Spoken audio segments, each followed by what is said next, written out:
pretty sick childhood.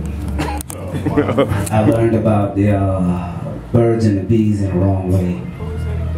My mother used to put me and my 3 female cousins in the bathtub. Oh boy. And just leave us alone. We had to pretty much learn about the birds and the bees. I'm joking.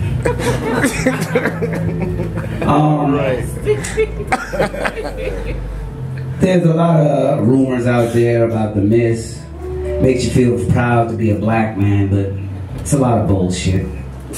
Because sometimes it's all not true. We all don't have the big one. And then the thing about not always having the big one is that when you come across a sister, they'll let you know you don't have the big one. I caught the bus over here, I drove over here, sometimes they say, I caught the cab over here just for this shit. You only lasted about 5 minutes and the motherfucker was shorter than my pinky. But when they tell you that, the only thing you think about is anything that you could do to enlarge your penis size. So you tie strings on, you try to tie weights on, things that weigh a little bit of something to try to stretch it out.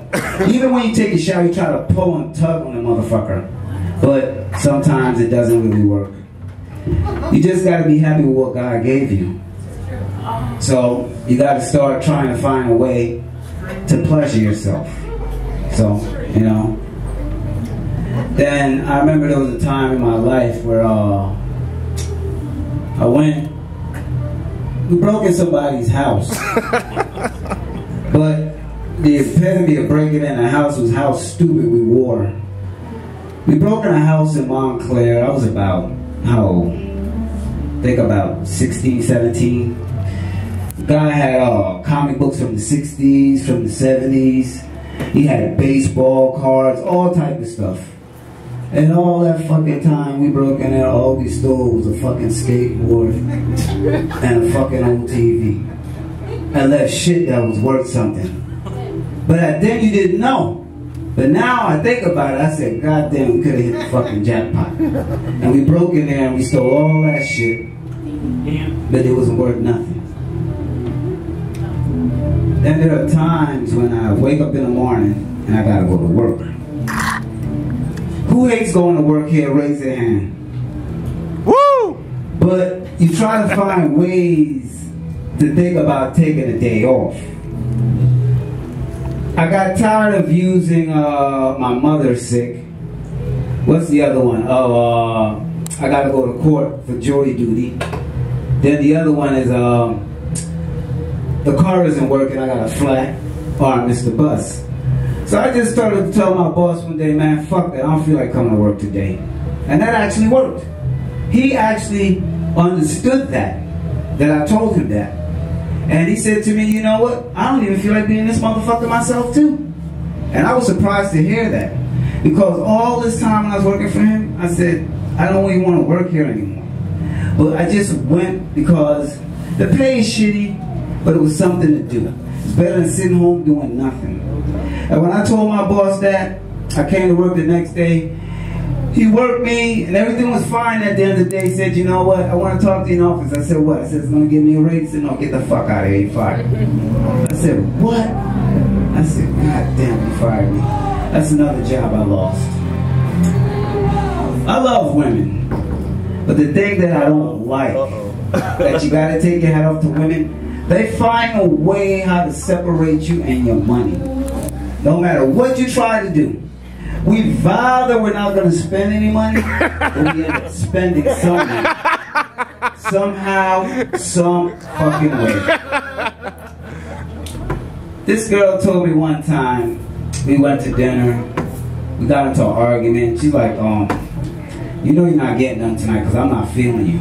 I'm like, so? I don't care. And she's like, well, fuck you, call for a cab. I said, I'm not calling you no fucking cab.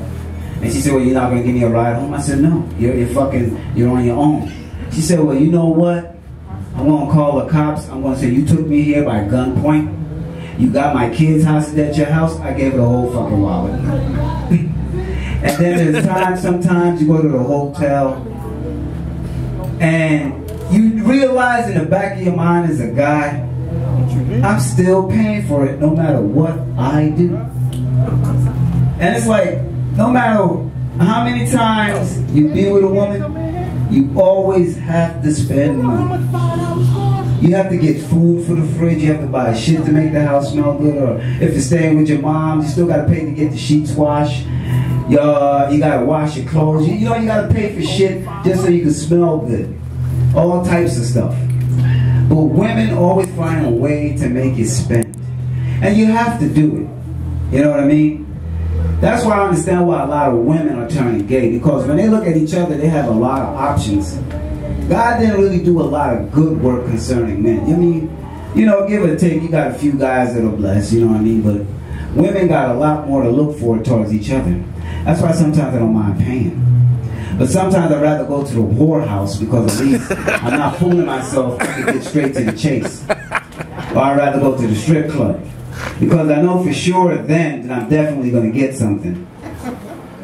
But most of the times when you got a girlfriend or somebody you're dating, you're just giving up money, and there's going to be a lot of nights where you're not even going to get sex and you just put out money. I got 2 boys, and I love my sons. But my sons are getting mature now. They're 10 and 11. And I can see that they want to know about the birds and the bees. But I'm trying to find a way how to talk to them about that without being explicit. The best thing I think of that I could do for my boys is wait till they turn about 14 or 13 and take them to the whorehouse.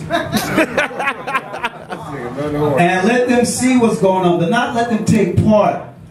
But this way they can see with their own eyes what's going on, and they could understand what the birds and the bees are. The women are looking at me like, this is a sick fucker up here. He's such a fucking sick, perverted son of a bitch. This fucking dog.